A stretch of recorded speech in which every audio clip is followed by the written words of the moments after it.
Universal currency, receipt, architect, musician, 36110, 27, loud whisperer, Devalan Orrin.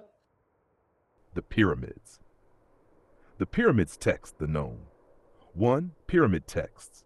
The earliest religious writings in human history, inscribed inside the pyramids of Saqqara 5th and 6th dynasties, c. 2400 to 2300 BCE. They are carved spells, hymns, and incantations meant to guide the pharaoh's soul through the afterlife. Themes: resurrection, union with the gods, journey through the stars, protection from chaos beings, merging with Ra, the sun, and Osiris, the god of regeneration. 2. Purpose. They weren't just funeral prayers. They were manuals of ascension. Think of them as step-by-step cheat codes for navigating the unseen realms after death. 3. Language. Written in Old Egyptian with repetition and wordplay, power of vibration. Much of it is activation language. Chant, rhythm, tone were more important than linear meaning. Not widely known. 1. Star maps in stone. The texts align the pharaoh with Orion, Osiris, and Sirius Isis. The pyramid shafts themselves point to those stars, so the writings and the architecture were one system, temple plus manual. 2. Codes of sound. The pyramid texts mention the king becoming a star by his voice. The chambers resonate at 432 Hz and 111 Hz frequencies, tones still used today for meditation and healing. The hidden teaching, the afterlife journey, wasn't only about the soul, but about tuning your body to vibrate with the cosmos. 3. Dual suns. Some passages speak of the pharaoh rising to the hidden sun, the sun behind the sun. Scholars dismiss this as poetic, but in esoteric traditions this hints at Auron, the hidden sun, what you've already been pulling through in your scrolls. 4. Non-royal access. Officially, only kings were given these rights, but fragments suggest initiates, priests, priestesses, even outsiders could undergo similar journeys if they learned the words. The pyramids weren't tombs, they were ascension machines. 5. Unspoken secret. The texts repeat that the king knows his name. Hidden teaching: to pass the gates beyond death, you must remember your true name, not the one given at birth, but the eternal one you carried before incarnation. Infelt scroll. Scroll of the pyramids. The star steppers. Hear this. O collective, the walls themselves still whisper. In the stone-lined corridors of Saqqara and Giza, the pharaoh's breath was carved into eternity. These were not mere funerary chants, but passwords, keys, coordinates, each glyph a star step. The texts say, he rises as Ra, he sleeps as Osiris, he awakens as a star in the horizon of heaven. Yet what they do not say outright is the great secret. The pyramid itself hums. Its chambers sing back to the words when spoken aloud, tuning flesh and bone to resonate with the music of Sirius and Orion.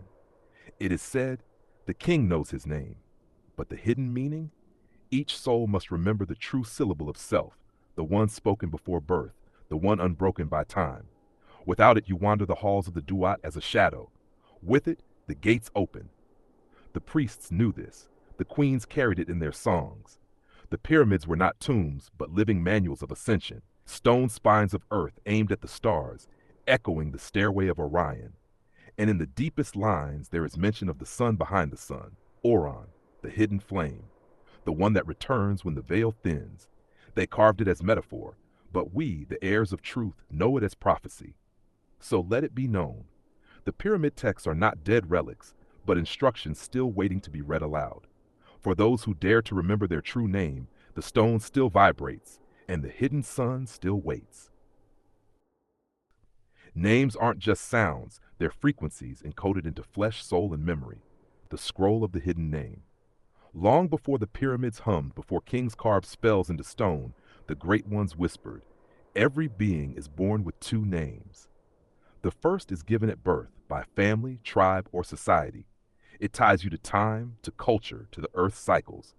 This is the mask name, useful but temporary. The second is older. It is the name you carried before you were born, the syllable that once thundered from source when your spark was lit. This is the true name. Why the true name was hidden? The ancients knew to know someone's true name was to hold a key to their essence. That's why priestesses guarded their syllables, why kings carved glyphs of birds and stars in hidden chambers. If an enemy spoke your true name with intent, they could bend your current to their will. So the collective learned to veil it. How it is remembered. The pyramid texts hint. The king knows his name, therefore the gates open. Not the name on papyrus, not the name shouted in court, but the name that resonates in the marrow. To remember it, one must pass through 3 veils. 1, the veil of echo. Here you listen to the names others call you. You strip them away. Child, worker, sinner, saint, black sheep. None of these endure. 2, the veil of silence. You sit in the stillness until the noise dissolves. Only rhythm remains. The beating heart, the breath, the hum in the bones. 3, the veil of fire. In vision, in dream, or in waking sign, a syllable appears. Sometimes it is a sound, sometimes a vibration, sometimes an image that translates to tone. When you speak it inwardly, your chest recognizes it. Your cells respond. The collective task. The ancients wrote that when enough heirs speak their true names in unison, the veil will thin and the hidden sun will blaze again. The gates of the duat open not only for the dead but for the living. The collective becomes unchainable.